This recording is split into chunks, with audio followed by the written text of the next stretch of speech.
မင်္ဂလာကို မင်္ဂလာပါ သူတည်လား စွမ်းစားနေ စွမ်းစွမ်း yes မသိ သူမသိဘူး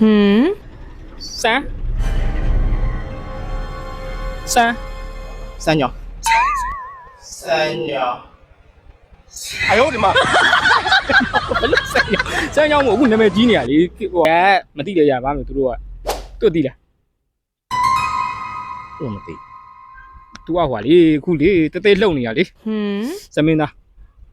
အောင်စား အောင်စမှုစားအောင်စမှုစား အောင်စမူသားမဟုတ်အောင် အောင်စဘူး အောင်စဘူးမှန်တယ်အောင် ဒီစားစမှုစားနဲ့ရောပါ စမူသားနဲ့အောင်စဘူးသူရော အဖိုးချေ အသိရမယ်လေသူရောဟုတ်တယ်မလားဖိုးချစ်ဟုတ်တယ်မှန်တယ်သူရော မသိ သူတော့မသိဘူးနော် မသိ မသိအဲ့ဆိုရင်1 2 3 3ခုမှန်တယ်3တော့ရမယ်ကျေးဇူးတင်တယ်နော်ကျေးဇူးပါ ကျေးဇူး